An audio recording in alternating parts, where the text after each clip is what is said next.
Happy New Year. It is now 7 p.m. January 22nd. Now I'd like to call the meeting to order. We are calling North Fair Oaks Community Council meeting to order. Roll call, please. Commencing roll call. Vice Chair Salmon. Thank you. Councilmember Esser. Here. Councilmember Whitney. Here. Councilmember Daly. Councilmember Parisi. Councilmember Orozco. Here. Councilmember Aponte. Here. And Chair Prado. Here. Thank you. Just a quick announcement that we do have interpreters joining us this evening. If you would like to listen to this meeting in Spanish, please use your headsets provided in the back table. We will now move our public comment. Does anyone have public comment on any topic not in the agenda? As a reminder, the council may not discuss or take action on items not agenda tonight. We do have one speaker slip submitted, so when I call your name, you may come up to the podium. I'd like to call the newest deputy Nicholas Calderon. You can come up, or yeah, that's fine. It's your public comment. Well, thank you all for having me. I just wanted to take a minute to introduce. Can you turn it on? No, it's not on. Or speak into it. Is that working? Yeah, that working? It's okay. You just speak. I'm just gonna talk really loud. Yeah. I'm so sorry. It's my style anyways. It's cool to meet you all again. My name is Nicholas Cole. I am one of the new deputy county executives here in the county of San Mateo. And part of my portfolio assignments includes our municipal services in the unincorporated areas, which includes North Fair Oaks. So I look forward very much to working with all of you, working with the North Fair Oaks community. I do some experience working with North Fair Oaks. Specifically, prior to this role, I was the director of parks at the county of San Mateo. Probably the most important project I have ever worked on in my entire career was the Real Park project, and I engaged very closely with the North Fair Oaks community, recognizing how important that resource was for the families and the children and really everyone in North Fair Oaks. So I had an opportunity to really form some very close relationships with this community during that.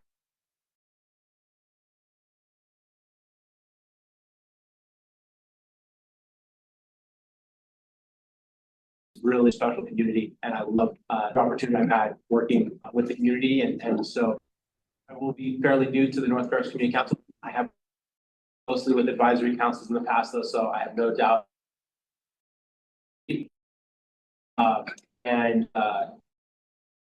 Or if there's any specific type of information, make sure that we're bringing forward to you all, please certainly let me know, and we'll make sure that we collect that information prior to the meetings. And I'll also make sure that we get you all my contact information and anything you need. You know, I'm always available. But again, look forward to working with you all and working with the community at large. So thank you for the opportunity just to introduce myself. And 2 minutes really does go fast. Good job. Thank you. Any public comment in person or online?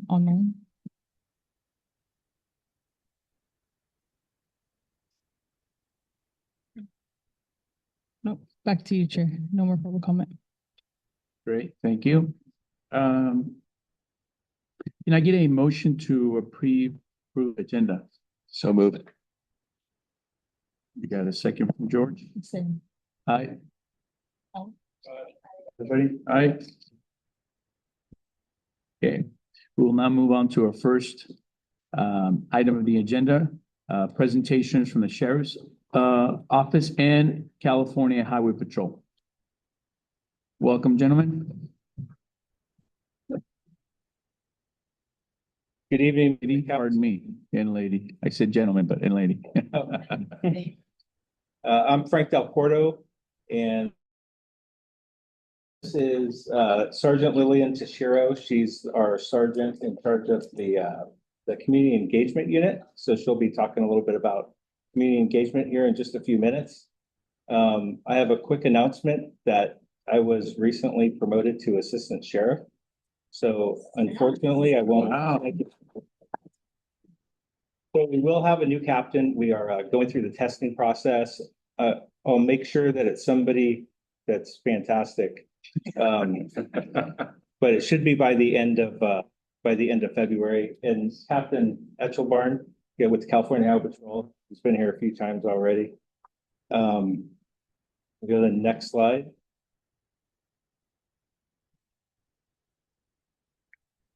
A little hard to see on the slide, but this first slide here is Part 1 crimes, which are the universal standard upon which crime is measured in the United States. Part 1 crimes are comprised of the following offenses: homicide, rape, robbery, assault, burglary, larceny, auto theft. The below chart depicts the crime rates for North Fair Oaks for the years 23 to 25. And if you look at the bottom, 2023 is that dark blue line, 24 is the yellow, and 25 is light blue. So you can see here if you go across and look at all the lines here on the chart. Most of these crimes have dropped, with the exception of aggravated assault, which we had about 8 more aggravated assaults than we had the year prior. So we had 38 last year. Everything else on this page has declined. Go to the next slide. So this is crimes against property. So property crime in North Fair Oaks shifted over the past 3 years, with a decline in 4 followed by an increase in 25.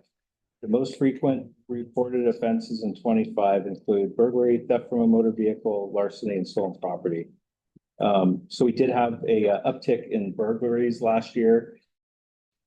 When you look at the burglary offenses, this is breaking and entering. It's any dwelling that someone would break into. It's commercial, residential, it's a shed or something like that. So we did have an uptick in those burglaries.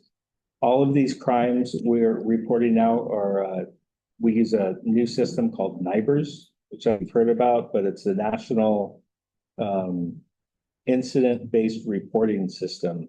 So this is a new national reporting system that we do report out on for the last several years. So it's a little difficult because it's not just burglaries. Like it's not like class 1 burglaries, there's class 2 burglaries. We had a slight increase in theft from motor vehicles, and we had a pretty big decrease from motor vehicle theft. So that's when someone actually steals the entire vehicle. False pretenses on there, that's basically ID thefts. It's just other states, use false pretenses instead of ID thefts, and we use ID theft, but that's what that means. We also had a slight increase in stolen property offenses. We go to the next slide. So this next section is crimes against society. Basically, crimes against society is any crime where the victim is the state of California. So you can see we had a pretty big uptick in narcotics, drug violations. Those are either arrests or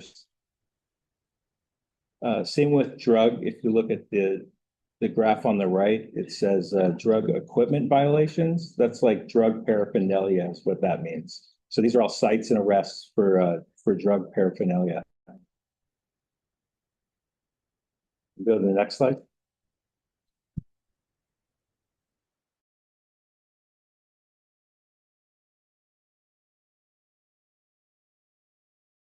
Reassuring context about public safety and our increased enforcement efforts have contributed to higher reporting of weapons, law violations, which appear most frequently in the data. However, it is important to note that other serious offenses remain rare or non-existent. And these again are arrests. We can go to the next slide. Calls for service and parking citations. So we responded to over 12,000 calls for service in North Fair Oaks in 2025. We wrote more than 13,000 parking tickets. And if you look at the graph right below that, these are the top 4 violations that we cited for parking violations. No parking during specified hours, that's the street sweeping violations. And then next to that, we had 1,180 parking in crosswalks. Those are mostly daylighting law violations. And you can see red curb violations, no parking. And we can go to the next slide. And then Sergeant Sashiro is going to talk about community engagement. Good morning, good evening, sorry, good evening. My name is Lillian Tashiro again with the Community Engagement Unit.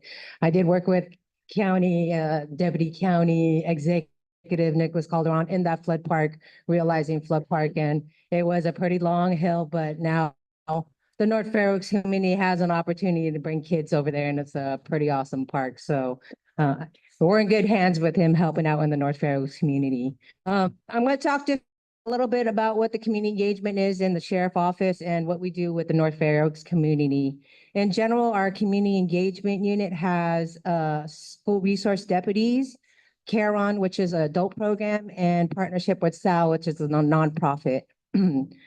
CORE is a new part of the community engagement. CORE has actually a person who's we call it a domestic violence response team, in which the person, when there is a person having a crisis that's related to domestic violence, they come there and they give support. Whether CORE is basically a support system of someone who's going through crisis, and they're always there. And what the resources of connecting them right there at that crisis is really about connecting and giving that person some support immediately. So that's a new add-on to our sheriff office, and it's been really successful. We have a Deputy Joaquin Moreno, who is assigned to the North Fair Oaks schools like Garfield, Clifford, KIPP, and Connect. He is the school resource officer for the North Fair Oaks area. We have 4 other SROs that are distributed in, say, the coast, San Carlos, Millbrae, Portola Valley, and Woodside. But they all closely work with each other. And if there's, say, a need, or if, say, one is off, the other one helps picks up and helps out the schools that are in need. Oh, sorry, next slide. I guess I wasn't prompting those. Community engagement also is really the focus. Our purpose is really about building bridges, building trust with the community, being a resource. We're heavily involved in a lot of networking with other organizations so that we can provide those resources to the community. If you could just see here, there's a couple just of photos. Just our last last month, we had our Shop with a Hero. We basically picked out a bunch of children working with school officials, selecting kids and having a shopping spree with a hero. So CHP was involved, first responders, fire, our office, even other PDs participated, and we just took Samtrans. I could just go on and on of these different people who helped out with this event, but we took the kids, Samtrans brought them to Target, and we had a $200 shopping spree. Kids bought whatever they wanted and came back, and we just had a good time just building bridges and making a lifelong experience. Next slide.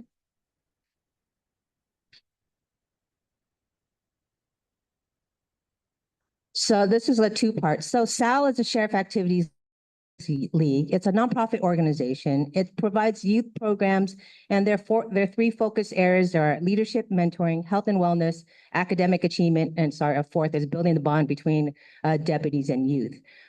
This one is a 501c3. It is closely worked with the sheriff office. Mason Locke is the executive director, and we really work on the teen mentoring program. He really provides unconditional support to the teens.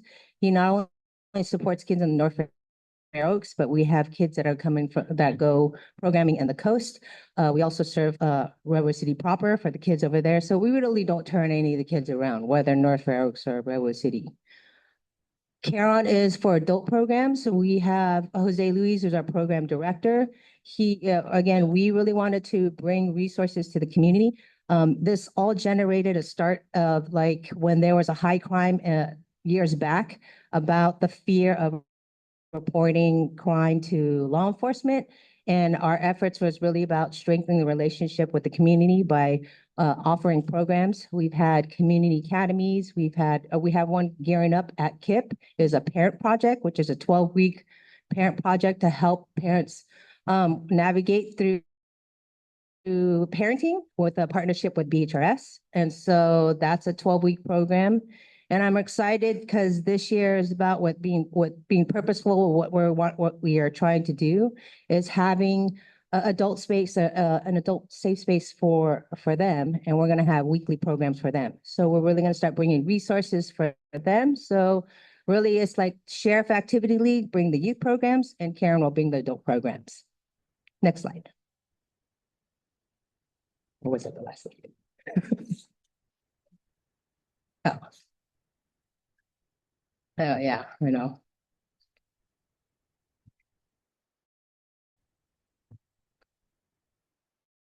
Okay, so this is our recent add-on is our therapy dogs, our crisis response dogs.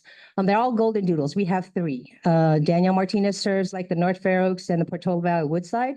Hajic, Deputy Hajic serves San Carlos and Millbrae, and Deputy Dion serves the coast with Maverick. These like, we just bring the dogs and they just steal the show. Even we talk about it, but they provide such a resource for the kids. If they go to the schools, it's an opportunity if a kid's going through a crisis, just petting these dogs just helps them soothe and calms their nerves. We've used them for court testimony if say a victim of some type of heinous crime, like the dog will be there just so that they go up on stand and they could go and testify with comfort, or someone there, or like a dog for support. Forensic interviews.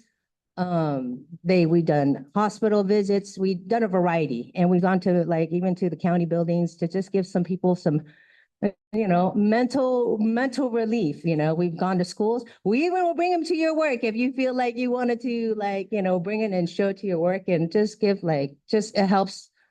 Just seeing a dog, I don't know. They just sell the show. But they've really been great. They've been really helpful with bridging and connecting with the community by using the dogs.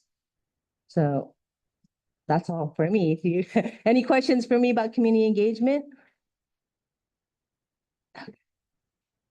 Thank you.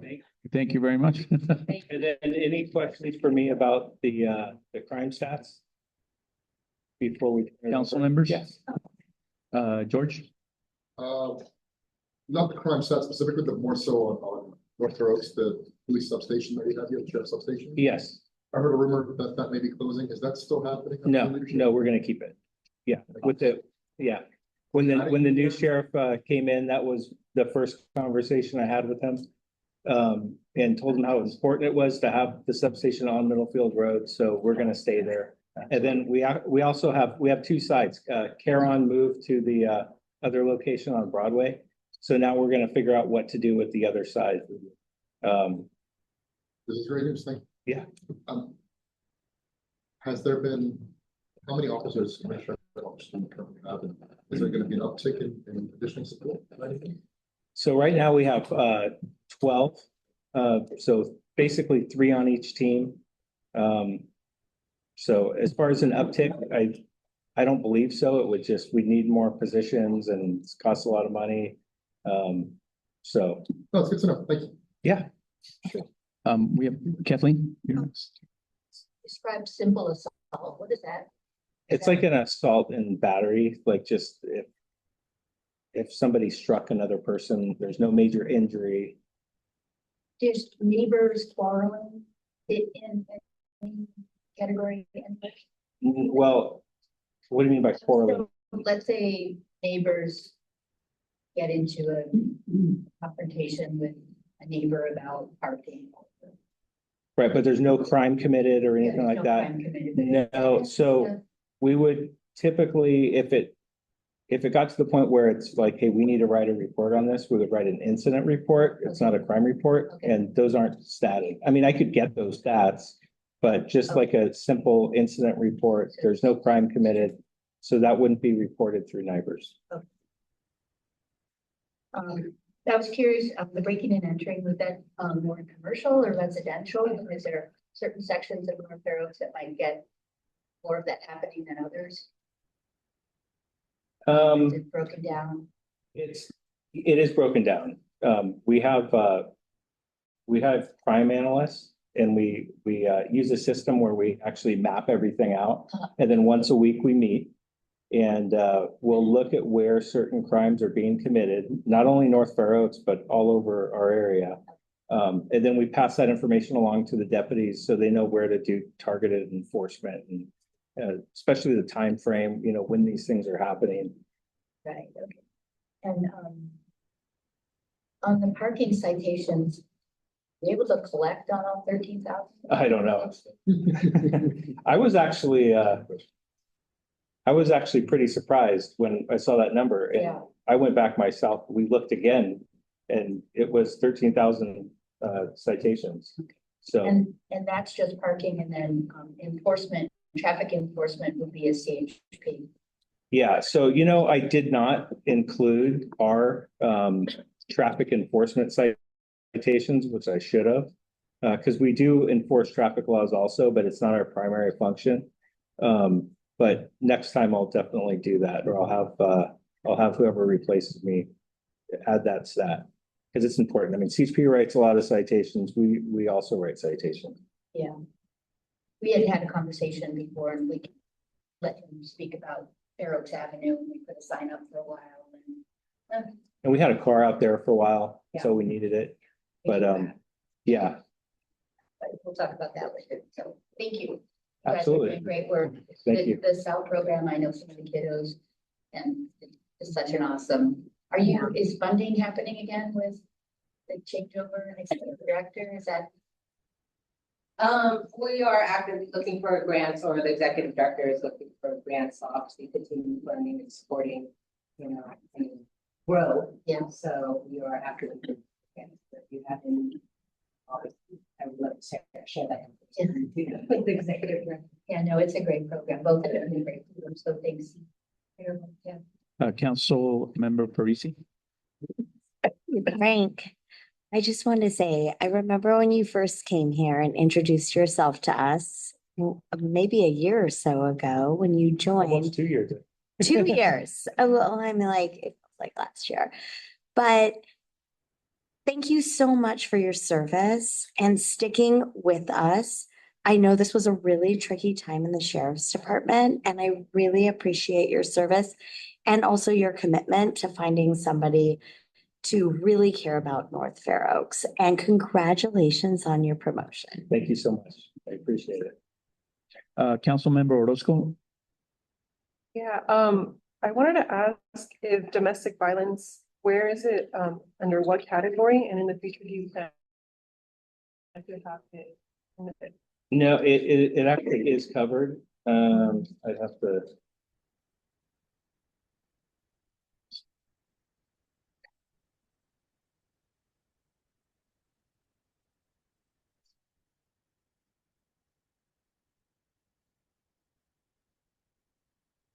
So they're covered under aggravated assault and simple assault. And it's just because of the NIBRS report I can get, because basically this report was for, you know, from NIBRS. I could run a report and just, you know, get all the different domestic violence charges.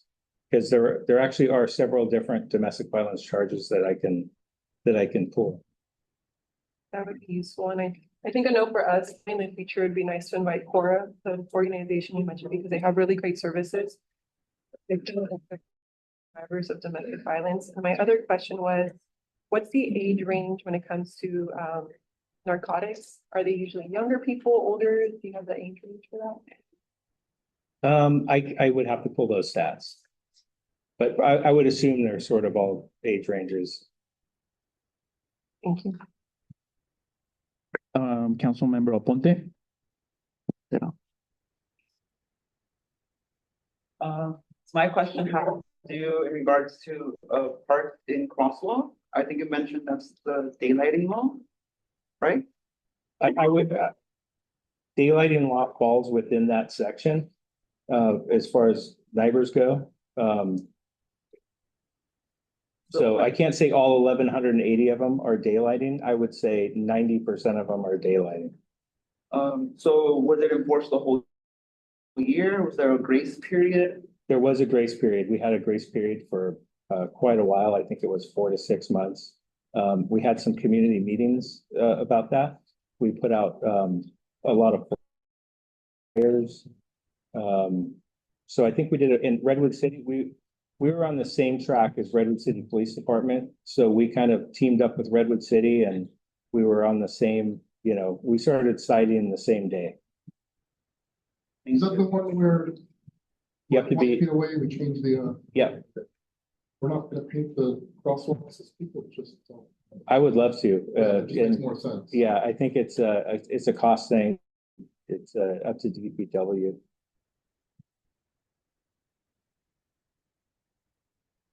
I mean, I wouldn't love to paint it, but. You got great things to do. Councilmember Esther, and then we'll go to you, Kathleen. Yeah, as a follow-up, you talked about burglaries and stuff. Are you seeing that uptick in commercial or residential or both? Or I guess I'm wondering what the trend is, commercial versus residential.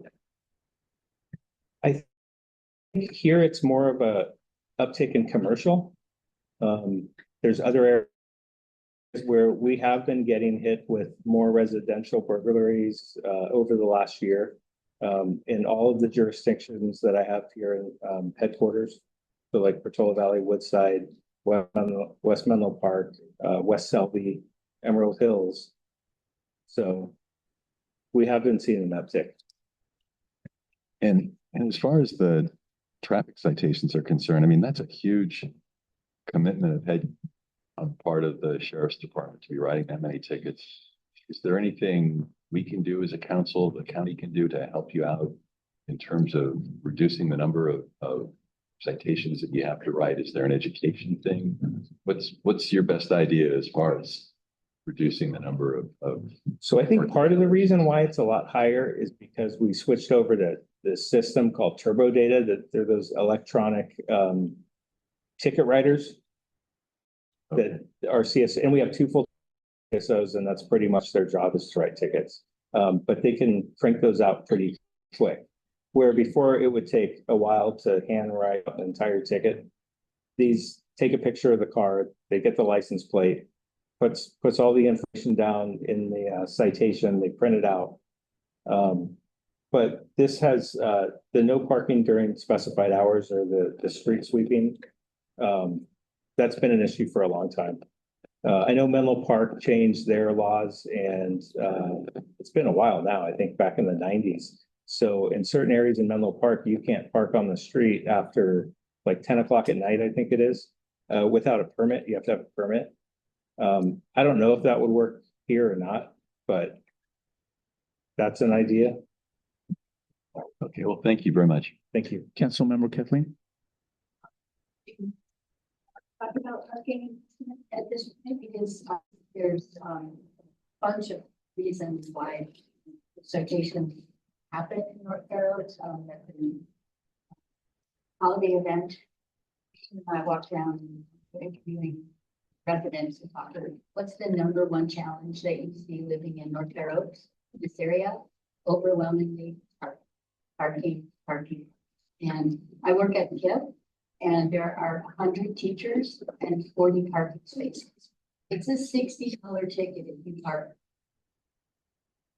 $60 ticket if you park on the street sweeping days. So we have teachers walking lots and lots, circling around. And then more importantly, the residents too. It's a big issue for them. I feel like we really need to sit down with you guys and sit with the service officers and residents and really take a hard look at what we can do. I think a permit option is not, I don't know if that's gonna work, but I'd even love to see the curbs marked. This is the parking spot. Paint lines. And so is that something we would need to propose to the supervisor and DPW to try to get done? something to try to eliminate some of the tension, because when I was asking about people calling in, there's, you know, there's one house across the street. I hear them arguing every morning on Oakside about somebody getting in the way of their parking. And so, you know, it's not a comfortable thing to drive around. It's not a comfortable thing to be, you know, frustrated by parking. And, you know, we go back and forth, well, there's too many cars. Well, you know, our residents have different jobs and different places to go, and four families living in a place. And so we can't make it wrong for them. They're just trying to live. So I really feel like we need a concentrated effort on trying to do a campaign from Middlefield to maybe Bay and Fifth to Douglas or something. Really try to figure out, because people are frustrated, and I don't blame them. But there's a number of things to address in that issue. So, Do a study session. Study session, but I think we need to get you guys involved, because I did speak to a community service officer once, and they said, that's not my jurisdiction, you have to talk. It was there, it was, but like, we can't just keep pushing. And really think that is a quality of life issue in the world. Yeah, let us know when you want to talk about that, and we'd be more than happy to help out. I know that parking abatement is important. You have a specific phone number just for those purposes, which I have used, and it's been very efficient for cars that have been parked there, you know, more than 72 hours and such. Also, I noticed some residents have taken it upon themselves to you know, put orange cones or fence off park, you know, put their own in front of their homes. I don't know if you've seen that, but I've seen it in my neighborhood. Yeah. Do we just call the community officers in those situations? Yeah, absolutely. You can't have anything in the street, so we'll come and remove those, and then you can talk to the homeowner about it. Okay. So maybe our parking issues, is there someone in the department specifically about parking abatement? Is that? Well, we have our CSOs, but Okay. my admin sergeant that works out of headquarters with me, he would be a good contact. That's Nick Baragno. Okay. Common spelling. I can forward that, his contact. Yeah, if you could do that, that'd be great. Yeah. Because we definitely want to follow up and you know, try to resolve the matter. Thank you. Are there any questions for? No. Thank you so much. Thank you. Thank you.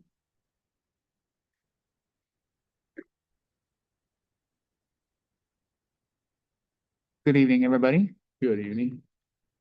Have my little slide coming up. Can everybody hear me okay? Or Yes. get a little bit closer to the mic? There we go. So first off, I want to say thank you for having me tonight to present. And thank you for having me here this past year. For everybody that doesn't know me yet, I'm the Redwood City Area Commander, Patrick Etzbarn. I want to say thank you to Assistant Sheriff Frank Del Porto. He's been a great beat partner. We meet monthly, talk about issues in our area and concerns. And we've been working very together on a lot of different issues, not only North Fair Oaks, State Route 35 and 84 also. So he's been a great beat partner. I definitely will miss him. So anyways, but first and foremost, Patrick Etzbarn, 24 years with the department. And when I came onto the department, I got to serve the community of La Puente. It was an unincorporated section of Los Angeles County. And being a highway patrol, not many people know that the highway patrol actually patrols unincorporated areas. So if it's not a incorporated city, we have full traffic responsibilities of that area. Okay, so I love serving communities. La Puente, you know, Hispanic. My Spanish was pretty good, so I got to interact with the citizens and hear their concerns and really make a difference, not just be a freeway highway cop taking a traffic accident. So go to the next slide real quick. So the next slide talks about our strategic plan. And our strategic plan, if you look the pillars right there, it's CHP, okay?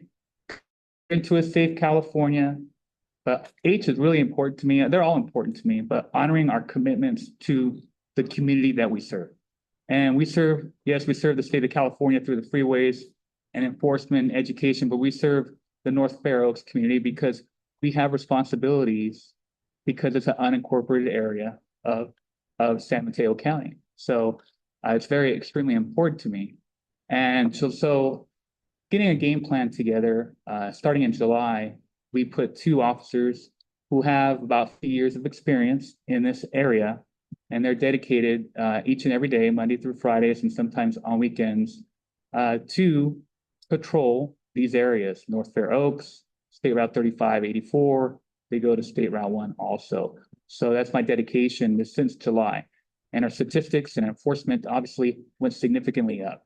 Next slide, please. So you see the data here, 2023. Now these traffic crashes, we call them crashes, they went up. This is for the North Fair Oaks area. And the majority of these crashes, so in 2023, we had 15 traffic crashes for the North Fair Oaks area. 2024, we had 19, okay? And 2025, unfortunately, we had 35. So a number of those collisions, let's say about 70 to 80% of those crashes are occurring actually Saturday and Sunday mornings, and majority of them are hit and run collisions.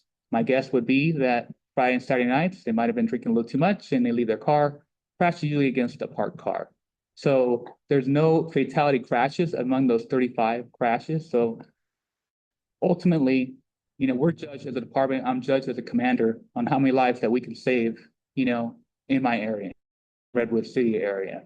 So I'm glad to say that we didn't have any fatality crashes for North Fair Oaks area, and hopefully we don't have one for 2026, okay? Go ahead and hit the next slide, please. So, like I was saying, traffic crashes went up, but so did our enforcement statistics went up. So if you look at 2023, we had 214 citations, enforcement citations. Officers going out there writing citations. 2024, almost the same, 224. 2025, we doubled. We doubled that statistics right there, 471. So like I said, it doesn't always work out. More enforcement statistics equal less crashes. It doesn't, more enforcement statistics equal less fatality crashes.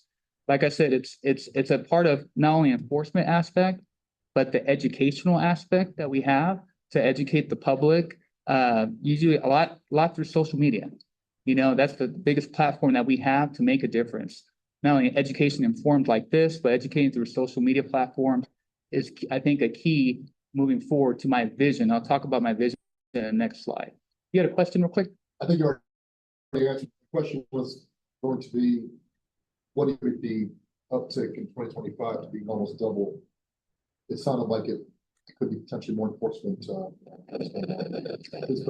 Well, yeah, so those enforcement statistics are citations, right? So I call them SEU, Special Enforcement Unit Officers. So those officers go out every day, and I'm telling you, they have the most experience in this area, like in North Fair Oaks.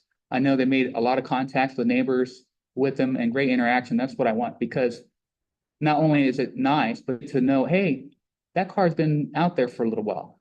There's nothing better that will deter crime or fatalities than in-view patrol.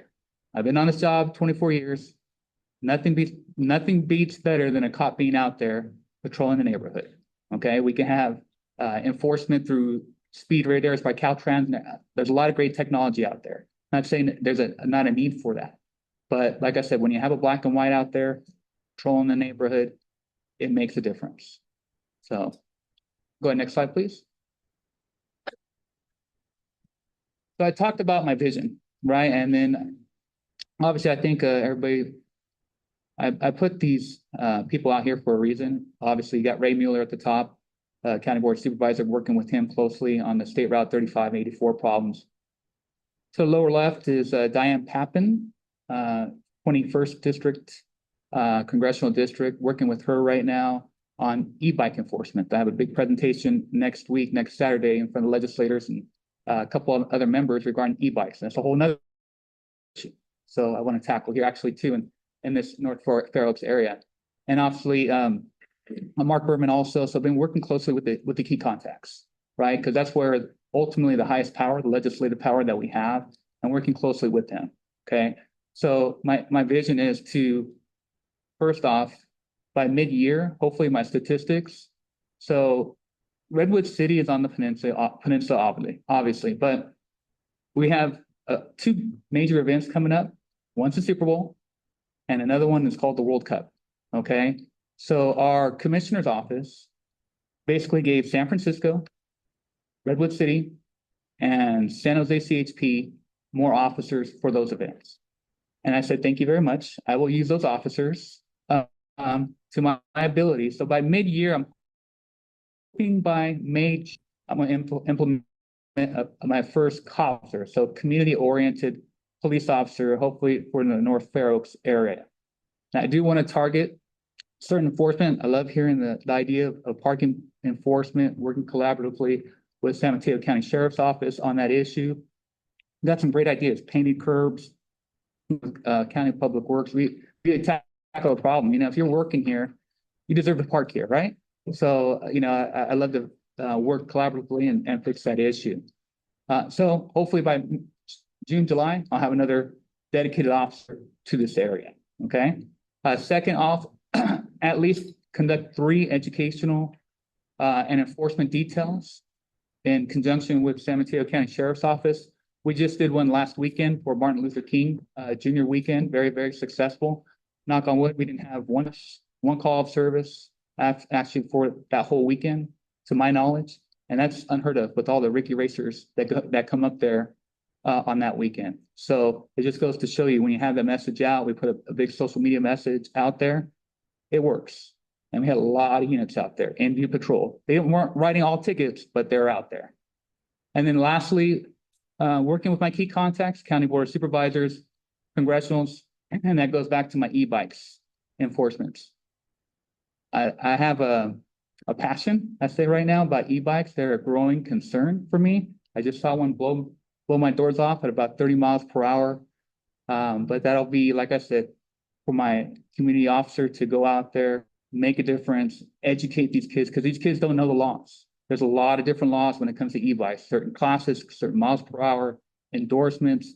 There's all kinds of educational information that not only the kids need to know, but the parents need to know also. And that's where I can go into the schools, educate the schools so they teach these kids, no, you need a helmet. So anyways, I think that was my last slide. One more slide. And that goes back to my community-oriented policing. But next slide. And that is it. There's my information. Please take it down. Obviously, email me.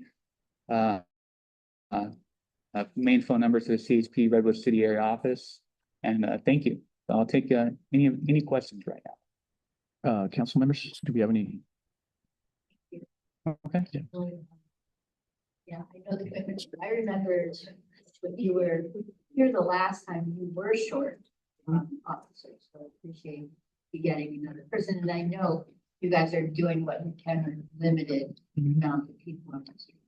So, yeah, I mean, I still see a lot of speeding on Fair Oaks Avenue, and I see the kids on the. Thank you. Yeah, they drive me nuts. I do have a question also on the e-bikes. Does that also include the mini bikes? Because I see that also being a new plague in our community. All these mini bikes, which are not battery, these are gas. Those are pocket bikes, so they're illegal. Pocket bikes are illegal. Okay, because I see them everywhere in North Fair Yeah, Oaks, and and they so- always go in groups. So quick lesson, you got 3 classes of e-bikes. First is class 1. It's like the older e-bikes. They don't sell them too much anymore. They're pedal assisted and they go up to 20 miles per hour.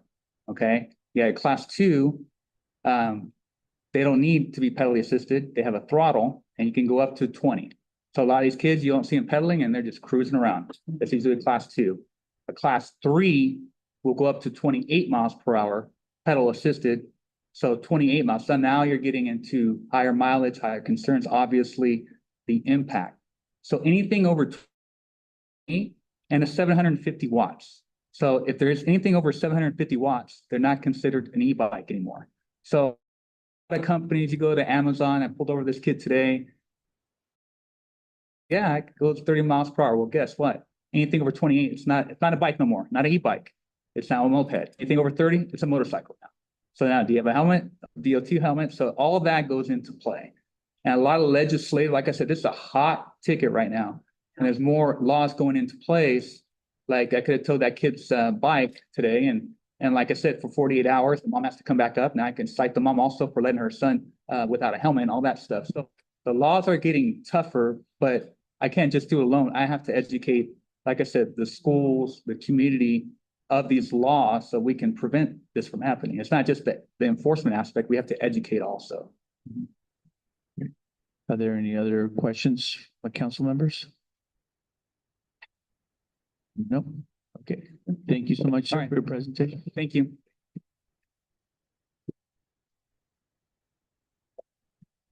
Okay. Looks like we do have one hand raised on Zoom. So when I call your name, you may unmute yourself and you may begin to speak with your comment. Maria M. and Jose M.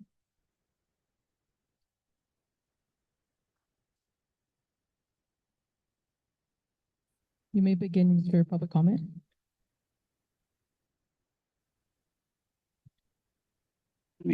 Okay, sorry, I was trying to unmute. Yes, so I did have, we kind of jumped in a little bit late, but I did hear Kathleen say about, the parking, and, the speeding on North Fair Oaks. I am speaking for myself right now, and then later my dad will speak. We do see a lot of concern with the speeding because there is a school next door, and during the weekend we do hear it more. There's cars revving their engines, passing by pretty fast, and we've called several times before just because even though school's not on session around those times, there's still kids that go to the school and are outside during the daytime or at nighttime hanging out. And even though there has been speed bumps put up or the dips, it still hasn't really been so much helpful. And then when it comes down to the parkings, I did hear someone say about the cones and whatnot. We are one of those houses that do put cones, but it's because we have had to come to that point because we have a mechanic that moved around 5-7 years ago, and we didn't have this issue before him. People would park here and move their cars around. We put cones in front of our house, and if you see the next 4 cars parked behind those cones, those cars are never moved.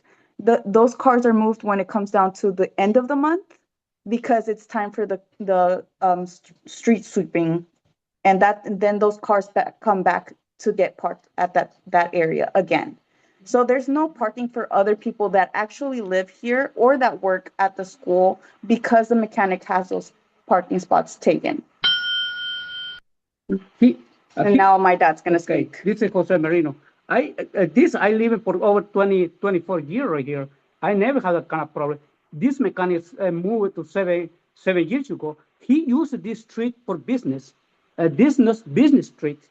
This is for people living right here can park the car, but he uses street for business. Those cars never use, only do like a flippy car and try to keep the park, and they move the car and put it kind of back and forth. That's not right. He uses that he used all this area for business. It's no good for everybody right here. I'm not really happy in this. Another thing, too many accidents right here, and this couple weeks ago, a car driver much going between the car to the thing and busted out the mailbox. And I don't know what can fix this problem right here. I can see it's way out of the control district, and I like it. Do something different, help, especially this mechanic. Maybe he need to move a different place. He use this area or whole the whole, this area, last time I count 55 cars. And this, you can see those cars have no having no license play. You can have a number. And last time I talked to one the guy Armando. He told me, okay, I can put a ticket this car. Well, this car never move. You need to give a ticket this person or talk to the mechanic. Cause he mess up. We've spoken to officers here and nothing has been done, and that's why we're getting more involved. And everyone, the neighbors are also having the same concerns. But unfortunately, not everyone is aware about these community meetings. And I mean, you're talking to someone that has been living here over 20 years, and he was not aware that you know, you guys are doing these meetings because it's not really out there for everyone to see and be involved. And sorry, I went over time. What response did you get from the officers? That they can't do anything. And unfortunately, I do know the gray area is that because he's a mechanic, he purchases these vehicles from auctions. And once those vehicles are purchased through auctions, well, they're not really under his name. So if he does get a ticket, well, guess what? It's not going under his name. So he's not worried about how many tickets he gets. It's until people start pointing things out in order for something to be done. And for us, it would be very, very much helpful if there's an officer passing by regularly, because these issues they're pretty big. It's unfortunate that, you know, not even the people that live here can park, you know, not so far from their houses, because, you know, there are businesses and we do understand that. But until now, it's just this mechanic keeps on bringing more cars. And we've spoken to people that live not from Oakside, 2nd Avenue, all the way to 5th Avenue and Bay Road, that we know that it's the same mechanic parking these cars all over there. So it's pretty upsetting to, you know, not get help and not know what to do, because these cars are not getting moved. They're not being used by people that live here. They're not being used by people that work on these schools or these businesses, and they're being used to profit for a mechanic that is not, you know, moving his cars, and they're not being used, you know, for anything else but to make money for himself. And I mean, we do know that you know, the city knows about this. We have gone as far as to go to speak downtown, and they're also not aware of what to do, because he falls on that gray area where, well, the cars are not under his name, so we can't really do anything. So what are we supposed to do?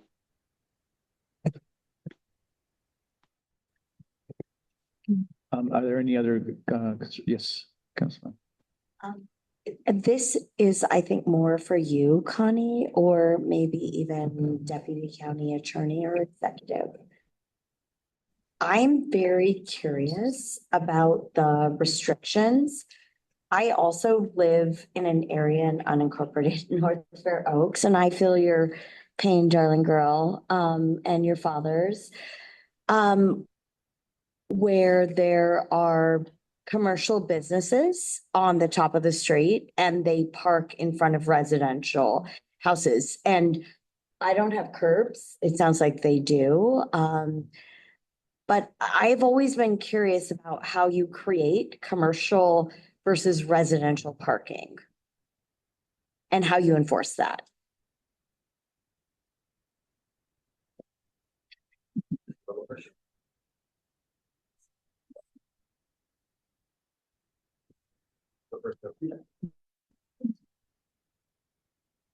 So, council members, not sure if I can give a great answer right now. Happy to look into it. What I can tell you is that the county's authority to restrict parking comes from state statutes, right? So it's not as though the county is able to just restrict parking on public rights of way for any reason. There are specific grounds on which the county can restrict parking. And we have to follow the statutory process when the county does that. With that said, I'm actually not familiar with the rules for whether there is a way for specifically commercial restricted parking versus residential. There is certainly a way, as I'm sure all of us are familiar with, there is a way to establish residential permitted park. I'm not sure if there's something comparable for commercial areas. I'm happy to look into that, but at a high level, the county does have to follow state statute when it's restricting parking on a public right of way, where the assumption is it's available for use by anyone. I think that was a pretty comprehensive answer. What I would say is, I would agree that a residential parking permit program is essentially, what's being discussed, which obviously also comes with other drawbacks. And so I do think that is something that would have to really be studied and engaged with the community. And then it'd have to go through a signature collection process, and then it also have to go through the Board of Supervisors. But when you do a program like that, you do have to be conscious of unintended consequences. I know that that was a topic of conversation in the community many years ago.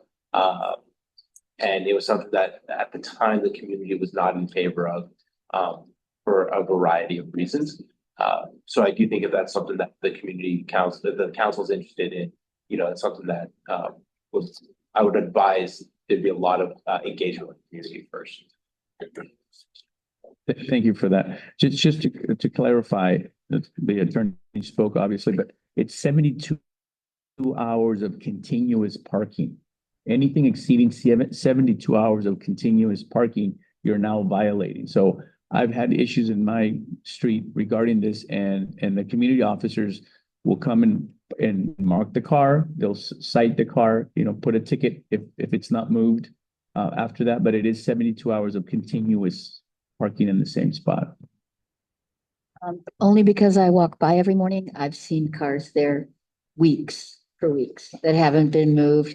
I'm not even sure that side of the street gets swept on a regular basis, but I don't want to make the law enforcement wrong for it, because I know we've been short-staffed in that area. And so it's why I think we go back, really find a parking committee and we really talk to DPW, we get law enforcement, we get everybody involved, because quite frankly, somebody should just get a cart thing and just pick up these cars and move them out. Many as 40 to 50 cars that this person has in the neighborhood. Yeah, it's a business for him. Yeah, 40 to 50 cars at any time. So, I mean, that's an enforcement thing. That's, hey, get these cars, move them. Load them up, move them. I think we have one more comment. I think it's the same, yeah. Maria, you may unmute yourself and begin to speak. Yeah, just going back to what they just said, we have actually tried all those steps. It's more than 72 hours that those cars are parked here. We call, we're one of the houses that calls every 3 days for each car that has been parked here for over 3 days. They don't get a ticket. What they receive is a warning, a orange warning that states that they have to move their car, and it gives them another 3 days. So we have gone through all the steps. We have looked into getting the 2-hour or 4-hour signage for parking around here. We do know the consequences of all of that. I mean, we're one of the houses that we have up to now still decided not to put a handicap parking in front of our house, because we do qualify for it, just to be able to give other people the opportunity to have a parking spot. Because again, the issue with the mechanic of having so many cars. And yes, we have counted the cars and we do know that they are his. Now, we run into the gray area that I spoke about earlier, where, I mean, that's another reason why we even put cameras in outside of your house, because we can show the officers when they come to show them that that car has been parked for 3 days, over 72 hours. And until then, it's they're putting more attention to it. But it's still, not too long ago, I let a sheriff know that she was putting a ticket, or not a ticket, sorry, a warning sign on a car that had been parked there for 3 days. I was telling her that there was a truck, a white truck, that it's more than a truck. It's like a box truck that had been there for over a month. And when I say over a month, it's because the mechanic moves it when it's by the end of the month to sweep the street, and then he parks it right back on that corner. And we know it's his because he puts in his stuff for work. We've seen him going back and forth to that truck. So like I said, we've gone through all these steps. We it's not like we're just saying this out of the blue. We have gone downtown to the offices. We have taken measures on that. I mean, now all we can do at this point is just be a tighter community with our neighbors and put cones in front of our houses, so the mechanics, that's the only thing that the mechanic will respect. Now, other people do park there. They know to move the bins or the cones, and they put them right back because they know the issue that's going on here. And we also, something that we also wanted to say was that we would like to have at least like some flashing lights for in front of the school, due to the traffic. Sometimes the cars can't see the people crossing that sidewalk because there's cars parked in the corner, so they can't really see. And there is already like the floor painted, but there's no like blinking lights that would help for kids to cross the street after school, during school, or at nighttime. It would be very helpful around these areas to have those flashing lights like there are in the main streets. Okay, well, thank you so much for all your concerns. We're noting them down, and we're going to follow up because this is a complex issue. There's no simple solutions for this, but thank you so much to you and your father for expressing this. And it's great that you've documented, you have video, and you document all these problems. And the council will follow up with this in this year for sure as we continue to address this. So thank you. Yeah, no more public comment. Back to you, Chair. Okay, we will now move on to item 5. We have a presentation from San Mateo County Transportation Authority and City and County Association of Governments of San Mateo County. Welcome. Good evening, council members. Hold on. Can you hear me? Yep. Good. Okay. Or I can try to talk loud as possible. Great to see you again. Patrick Gilster, Director of Planning and Fund Management for the San Mateo County Transportation Authority. It's been a while since I was here last fall. We'll talk about 2 different projects this time at the same time. But excited to talk about the San Mateo County-wide Transportation Plan update. This is a joint effort, as mentioned, with the City and County Association of Governments of San Mateo County, often known as CCAG. So our 2 transportation agencies of the county are working together to update this plan. Next slide. I'll briefly touch on the purpose of the countywide transportation plan, talk about how we're moving across the county as a whole, and then looking ahead for the horizon year of this plan, which is 2050. So we're looking way out this time, and then talk about next steps for the plan. Next slide. A little bit about both of our agencies. You might remember the Transportation Authority. We manage the Measure A and W sales taxes that go directly to transportation projects here in the county. That includes everything from direct roadway rehabilitation funds that go to the county And then things like our pedestrian and bicycle program, we have a highway program, Caltrain, Samtrans, all these other funding programs.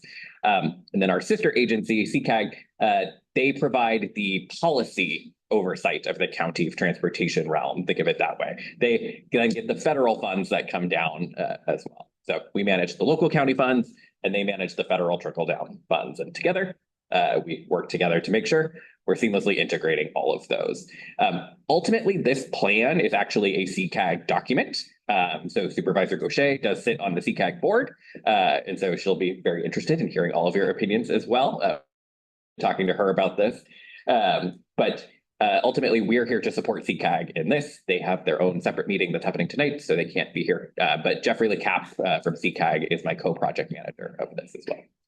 Next slide. All right, next slide. So the purpose of the countywide transportation plan, this helps us create the vision for future of transportation here in San Mateo County.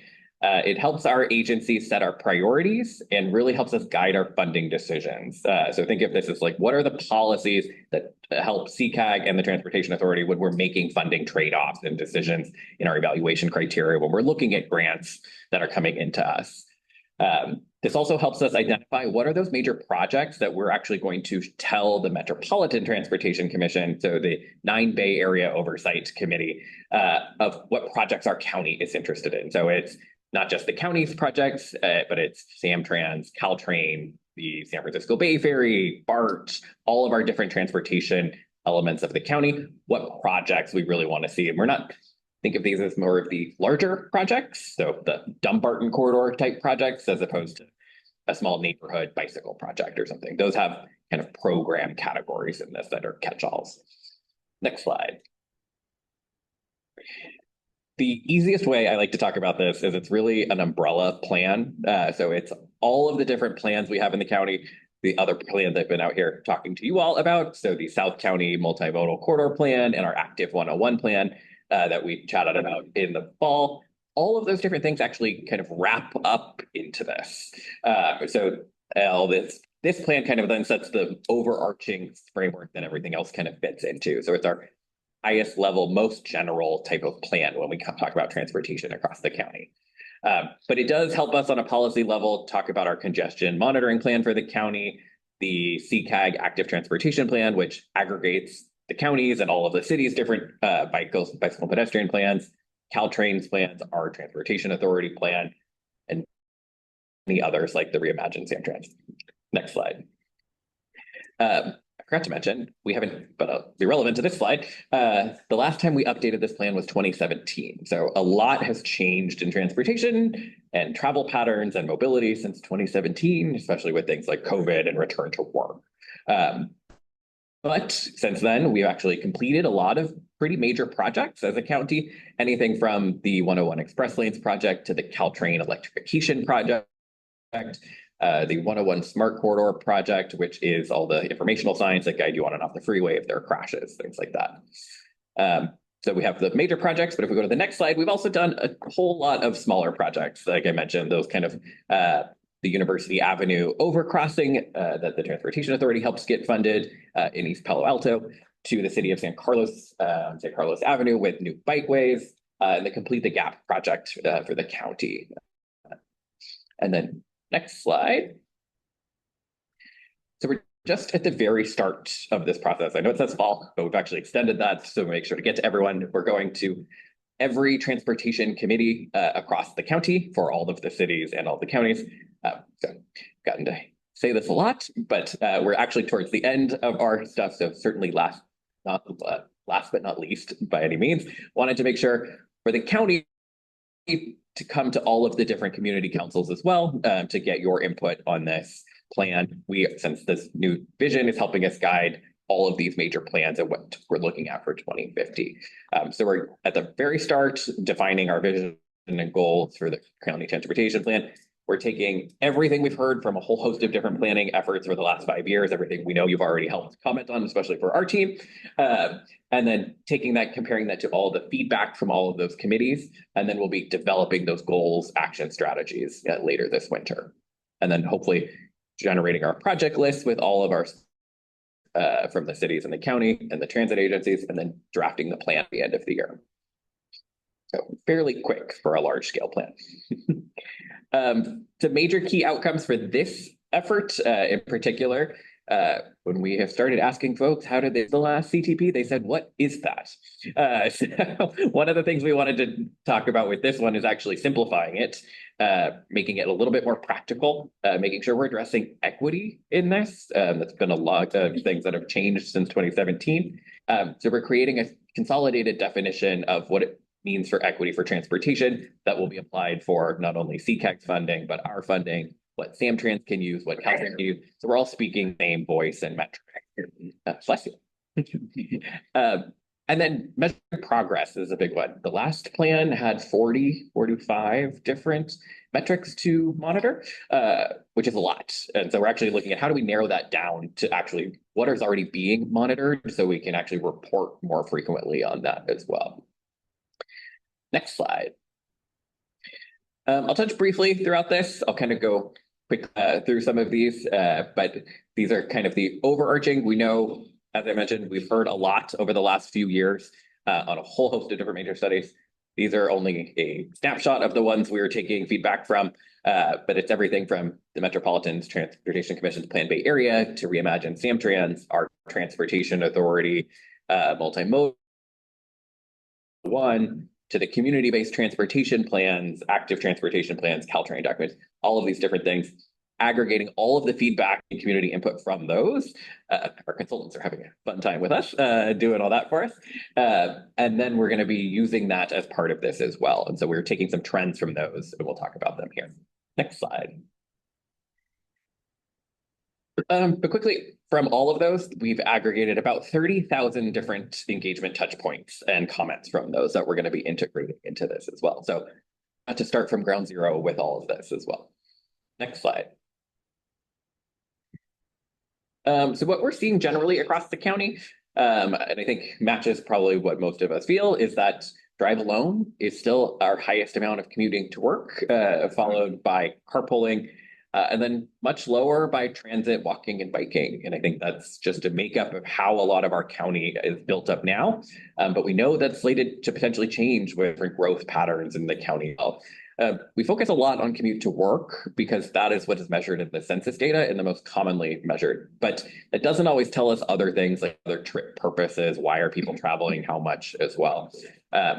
So unfortunately, commute to work is still the main metric that we focus on for that reason. But there are a whole host of other reasons why we're commuting or why we're traveling. Average length to work, it's about 20 miles and it takes about 20 to 30 minutes to get there. So we're traveling not just within our own community for daily living, but we're all getting out and getting beyond that. And sometimes even different parts of the county and actually folks leaving the county. So 2/3 of residents are actually leaving the county for work every day. So there's a huge outflow of folks. We also have a huge inflow of folks from other counties. In reverse of that, 2/3 of our employees are actually entering the county from another county.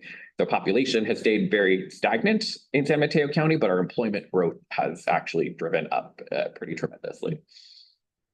Next slide. Regional transit connections. So year and a half ago, 2 years ago, I was out here talking about regional transit connections.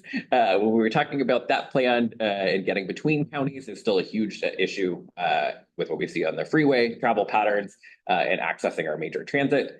A lot of folks at that time said they're still driving alone, so 62% to take other options like the train or the bus if we provide better connections to them and better, faster, more reliable service.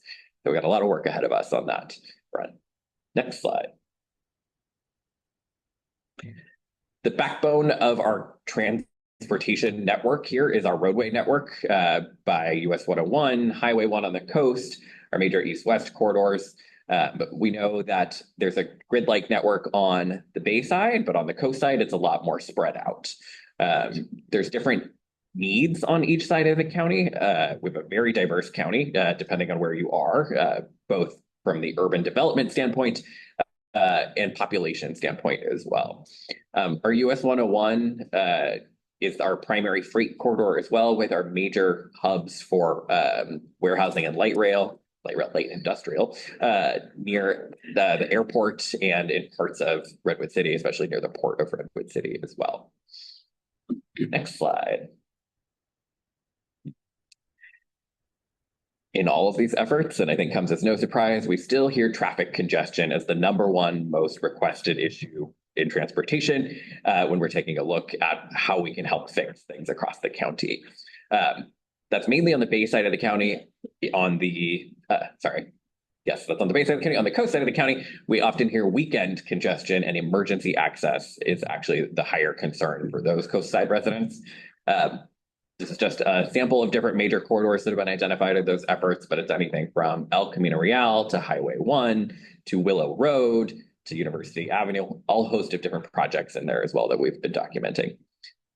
Driving, while convenient and useful, still feels unsafe to folks. And there's lots of speeding and driver distractions. And it sounds like from our last speaker, lots of parking concerns, which is not necessarily unique to North Fair Oaks. We hear that across a lot of the county as well.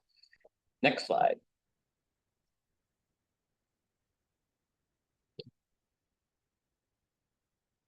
All right, and then on our transit network, we primarily rely on Samtrans as the backbone workhorse of our transit service here in San Mateo County.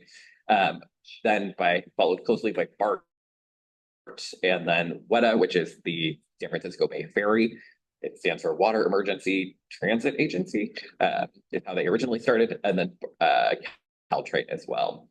The mail rail services, Caltrain, BART, and then unique to our county, as opposed to some of the other counties, we have a fairly large shuttle network. And we do have a pretty robust commute.org shuttle network that's funded a lot in part by the Transportation Authority and CTAG. Next slide.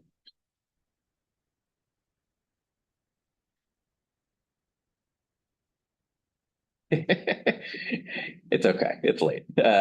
So on the rail side, our 5 busiest stations in the county are Redwood City, Millbrae, Hillsdale, Daly City, and Colma. So a mix of Caltrain and BART stations. Interestingly, I didn't know this until we started doing some of this when we started talking about ridership. BART, even though it's not as widespread throughout the county, actually sees more ridership overall from San Mateo stations at 3 million boardings than Caltrain's overall boardings are all across the county, which is at 2 million. Fortunate statistic is that they're still not rebounded from the pandemic, and we're facing major transit fiscal cliffs for both of those, which is a big issue that we'll all be looking at over the next few years, especially as the Transportation Authority and the transit agencies look at those. But they're at about 50 to 70% pre-pandemic rider levels. And then if we go to the next slide, I believe this one's a little happier than that statistic, but we talk about the bus service. So Samtrans bus service is actually back at about 100% of what it was pre-pandemic, which is great. It didn't dip as much as the rail services did, given us enough that I can continue the talking points while it loads. Although ironically, the shuttle service has not rebounded as much as the Samtrans ridership is. Folks using Samtrans are typically needing it every day and are needing it more regularly as their primary mode of transportation, as opposed to Oregon is really reporting some of the business first last mile connections, which don't have consistent return to work patterns yet. As we mentioned, El Camino Real is our backbone, highest ridership service in the county. And then 292, which goes all across the county as well to different areas, is another high ridership line. All right, next slide. There's lots of information on these slides, so I won't cover everything. Do I remember what the next one is? Okay. So what we're hearing on the transit side from all of these different documents and input is really more frequent, more reliable transit service all along the 101 corridor is needed if we really want to make a dent in congestion and provide better alternatives to being able to drive, or under alternative. We're not trying to replace driving is what I say. We're trying to just make sure people have the right options to travel safely and conveniently how they need to travel. One of those things on there is more first last mile solutions. And part of that is really we need to make getting to transit easier and convenient if it's going to be something that is really going to be useful to a wider part of our population here in the county. Next slide. And also options here. On the active transportation front, so walking, biking, rolling across the county, we have a pretty widespread network. This network is what we're seeing on just the what we call the countywide backbone bikeway network. So it's all the large scale proposed facilities. They don't really connect yet between areas of the county, and that's something we're trying to work on in this plan. In the next iteration of CCAG's Bike and Ped Plan, is how do we better knit and coordinate projects across jurisdictional boundaries to make sure that we do have options that don't just connect us here locally within our community, which are always important. How do we get beyond that to make sure we don't get streets that are having different facilities and we can't get between them? So we have a long ways to go on that. We are doing a countywide sidewalk inventory. So we're using different video imagery, photography, and doing AI processing of that to do a better look at how pedestrians and people walking are getting around and where do we have gaps in that network. It's extremely data intensive. I used to do it on other projects, have interns do it. They spend a long time all summer manually, but I'm interested to see this. And then that'll be a resource that we'll give out to the county and to every city to be able to have that data as well. Next slide.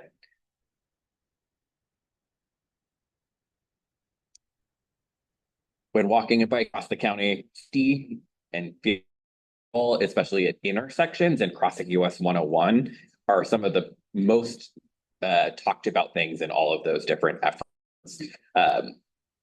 Generally, getting low stress bike and walking facilities, comfortable amenities on our major corridors is something that's important across the county as well. There are also things like e-bike incentive programs. And I also want to say what you heard about e-bike is actually something the Office of Education, the San Mateo County Office of Education, has been focusing on a lot. And CCAG is actually bringing on a consultant to actually help us guide better policies that the county and all of the cities can help more consistently look at how we have resources to address that as well. So that's something on the transportation agency side that we're looking at how to coordinate then with the enforcement side as well. Next slide. All right, I promise I'll stop talking here in a sec. So when we take a look to 2050, we have a few other different planning efforts that are underway. The Caltrain grade separation corridor crossing strategy. Samtrans is looking at El Camino Real with the Grand Boulevard Initiative and the Dumbarton project. The CCAG countywide local safety plan is looking at how we can implement different safety programs across the county. The Transportation Authority, we're updating our Peninsula Shuttle strategy to figure out how we continue to fund those different shuttles across the county and what that looks like. Most of other things as well. Our 101 Corridor Connect efforts, which are going to be adopted here in March, and we're going to be looking at different grant opportunities the county as well with those. Next slide. Some things we're interested in exploring in this plan that we're interested in your feedback on are how things are going to affect transportation in that time period. So that's anything from housing supply and costs and growth here in the county to climate risks and how that impacts transportation infrastructure and our programs to aging populations. How do we help support people aging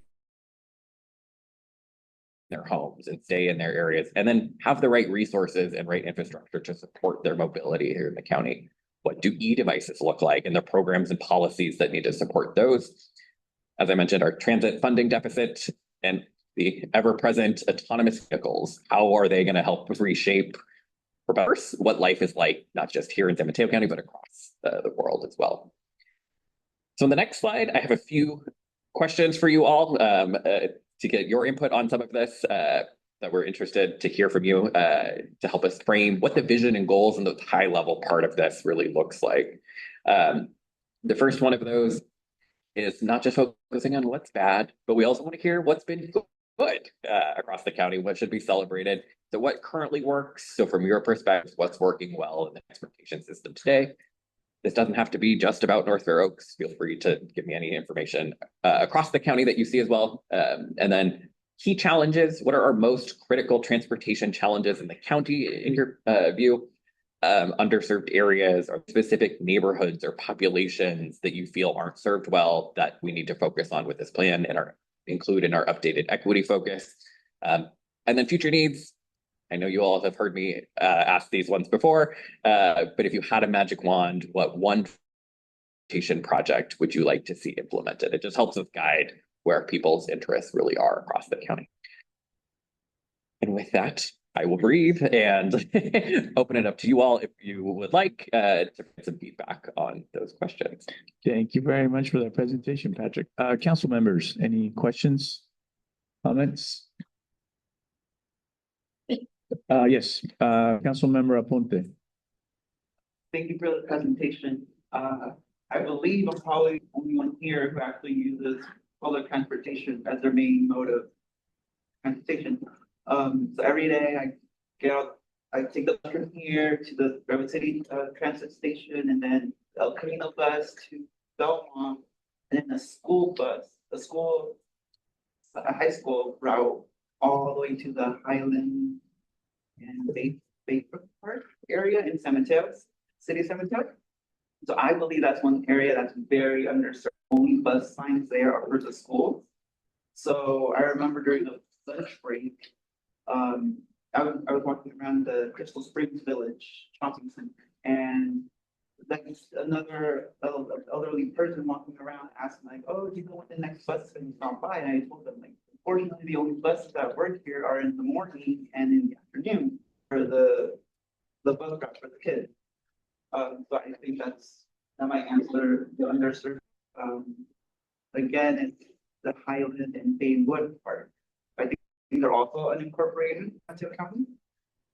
But what works well, before 7:30, the bus was coming in pretty frequently, but of course there's traffic here, there's traffic in El Camino. It backs up the bus, and then in the afternoon, I get off around 4, so in El Camino, you have like 3 ECR buses back to back because of the traffic. And so the first ECR bus is packed.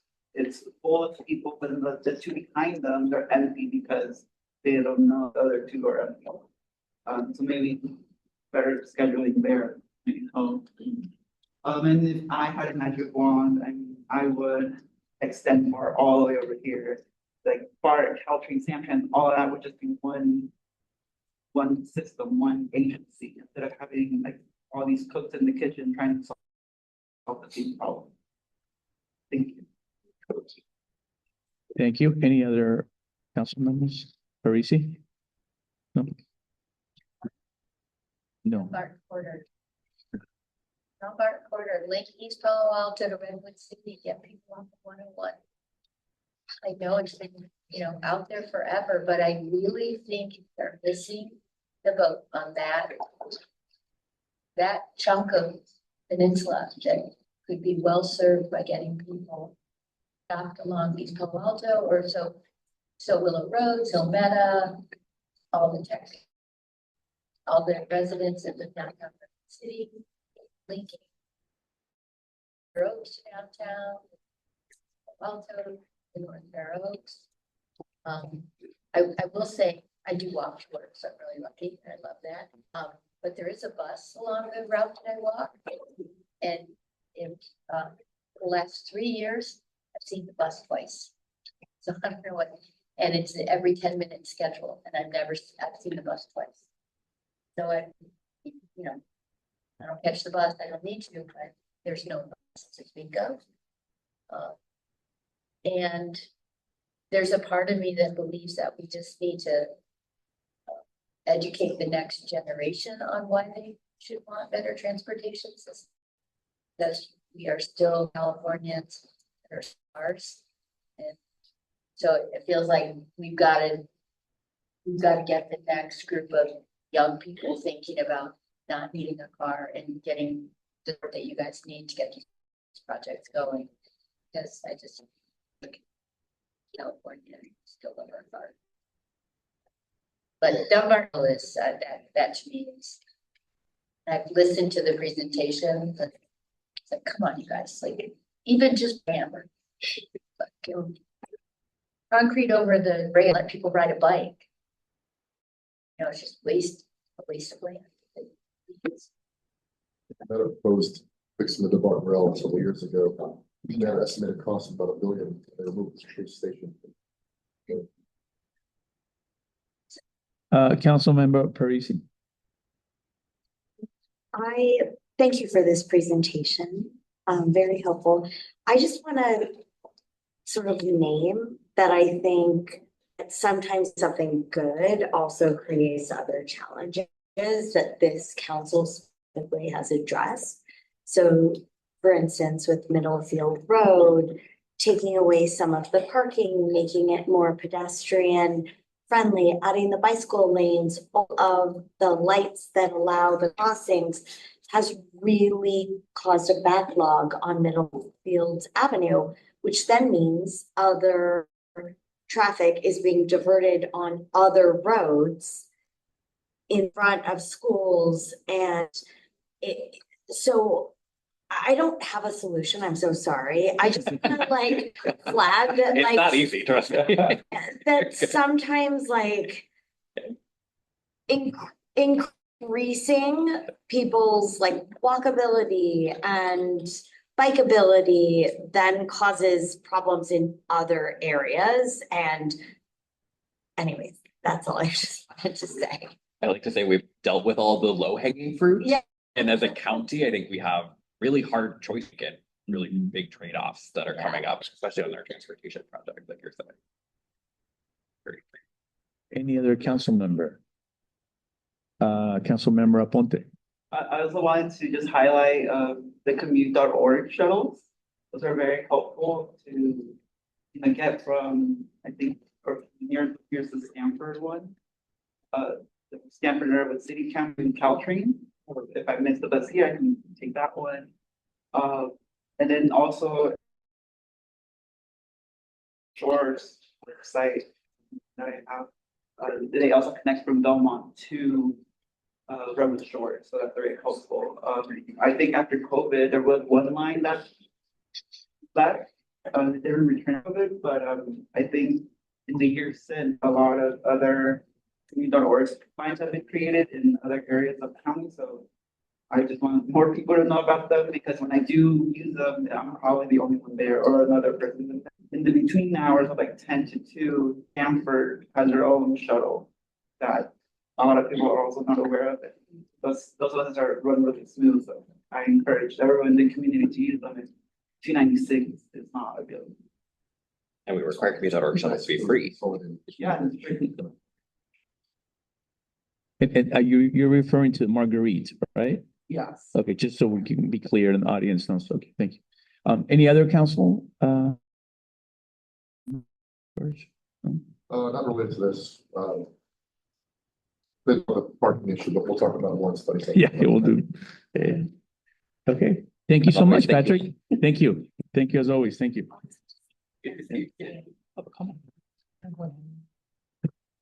Are there any comments regarding this specific agenda item?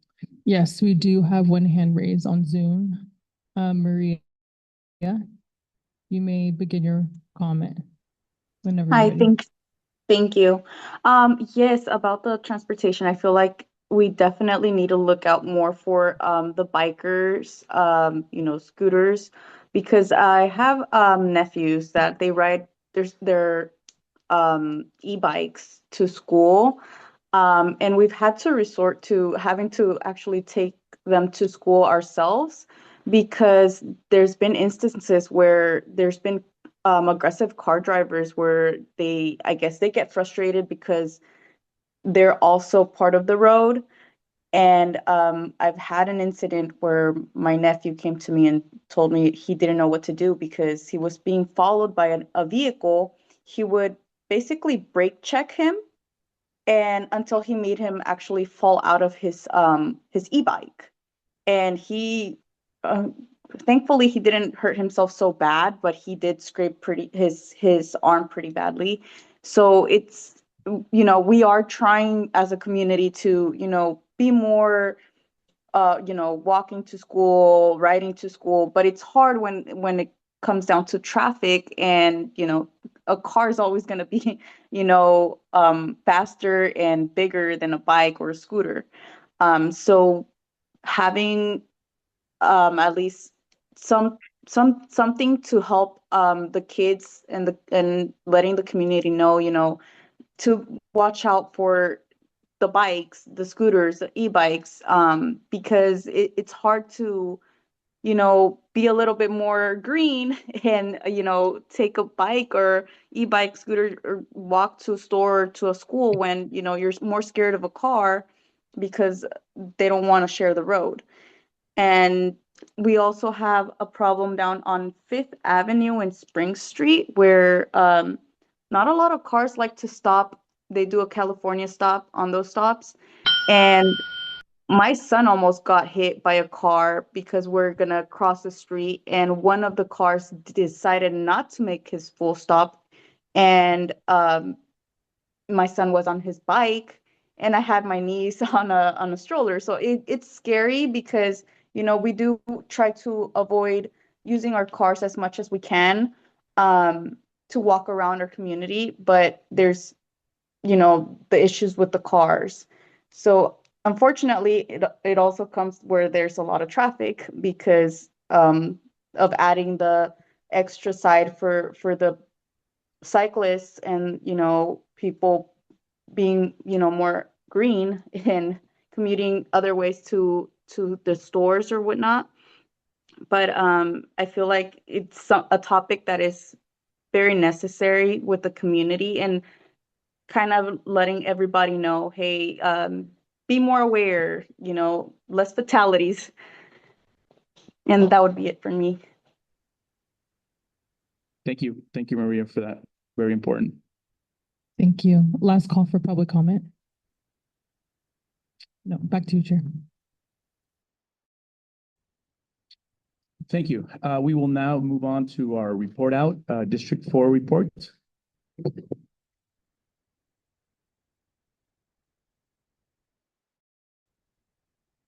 Hello, everyone. You guys hear? I'm here to a couple report outs. I did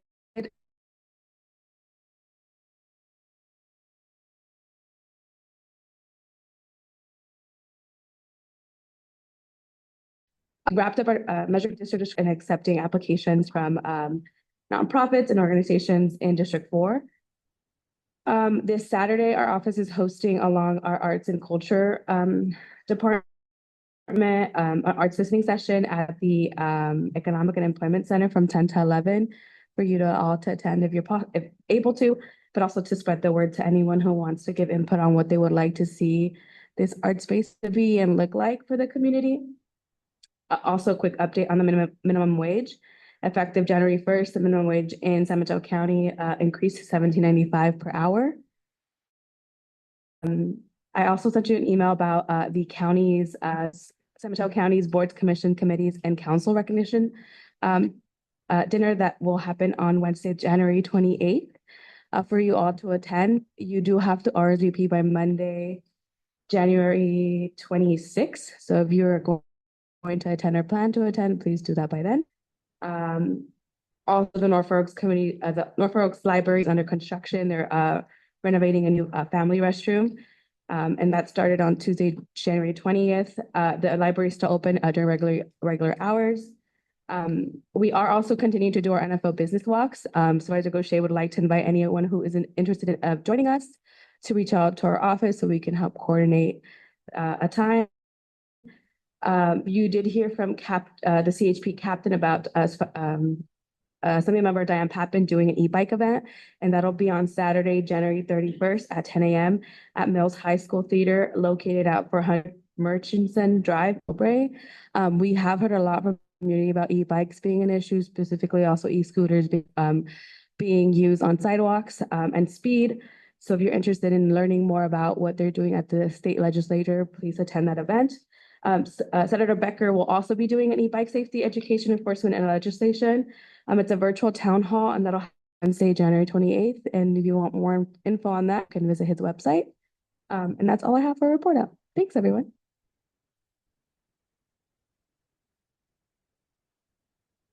Great. We will now move on to county executives report. So, I don't have a report for tonight, but, wanted just to follow up in addition to if you all would like me to kind of go back to county center, if you all like bring back to you next. They had talked about, they've been asking for stop signs or technically something in the middle of the road, and we were told that the road needs to settle.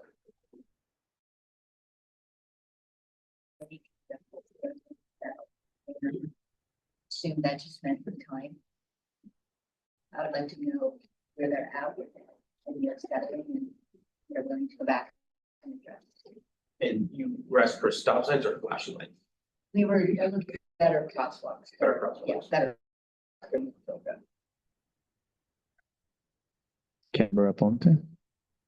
Yeah, I would like to probably get a report on SMC reported, like the types of reports that are filed, the length of time it takes from the file, the report being answered. I've had experience with it where, I submit, there's illegal dumping and nothing's done about it for like a week. So I would really want like the data on reporting.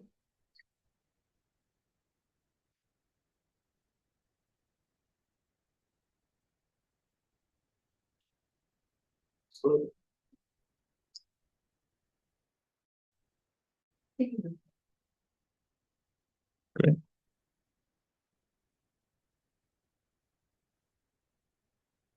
Any other comments? I think that's it. Thank you. Thank you for asking. Council members report out. Vice Chair, anything to report out this evening? Council Member Esser? Council Member Whitney? Council Member Daly? Council Member Parisi? Council Member Orozco? So, Council Member Aponte? yeah, I'll keep it brief. So I think our last meeting was November. So in the last 2 months, we had the North Fair Oaks holiday event, which is a pretty great event. They had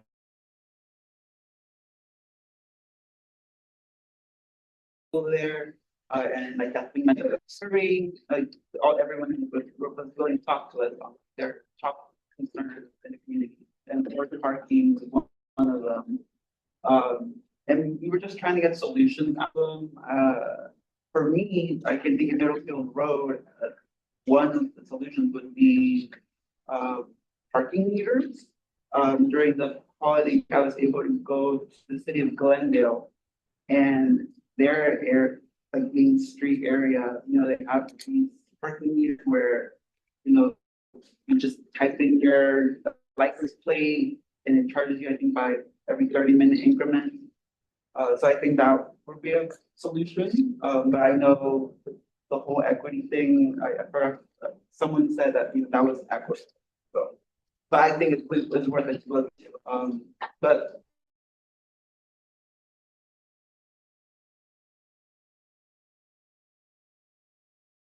I think that's something that last year, 2 years ago, they were looking into like an initiative, or whether it was County of San Mateo or City of Redwood City, to address, rent control. Besides that, I was also able to go to the Measure K listening session right here in the Fair Oaks Community Center. And it was great just to see other people, the nonprofits working in the area, hearing their ideas on how they would use that money. And then the arts listening session.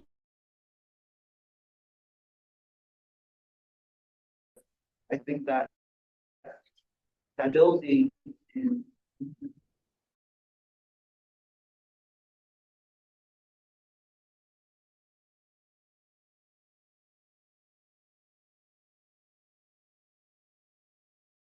is right across from it, and I think it might address a lot of what this art project is trying to address, but I think there's always room for more art. I think in the last meeting we mentioned maybe like painting the utility boxes here in the community, just like see in City of Redwood City and other cities in the area. Thank you. Thank you. And I will report out, if you recall, our last meeting, we had a presentation from Stanford University regarding the proposed expansion. Since then, they have formed a community advisory group, which I'm part of. So I will be reporting to the council on any outcome regarding that. We won't meet necessarily a monthly basis. We've only had one meeting. But I think it's very critical that we participate in all the community events. So my reason for being there is to bring information here into our North Fair Oaks community, even though when they're proposing is literally across the street from North Fair Oaks. So we'll have an impact on everything that they're proposing to build. So having said that, they are going to have their first of the year. They've had previous, but the first of the year, they're having a community meeting. This is Thursday, February 5th at 5:30 p.m. in the Cardinal Hall in the University Center here on first meeting. Then they're having a second one. It's an open house or open meeting, open house kind of format. Saturday, from 10 a.m. to 1 p.m. At the Fair Oaks Community Center, actually in this room. They'll have that. They're having one on the university grounds there on Broadway, and that's on the 5th, and then on the 7th, they're having one here in this room. So all the meetings are going to be in Spanish and English, and they're doing a lot of outreach in the community and the schools, all the fits. Basically, they have dedicated staff to work just with North Fair Oaks because they want North Fair Oaks to have as much input what they're proposing to do. So I want to make sure that everybody here knows about that and we all participate as much as we can. All right, and having said that, I will entertain a motion to adjourn. So moved. Okay. We all stand adjourned.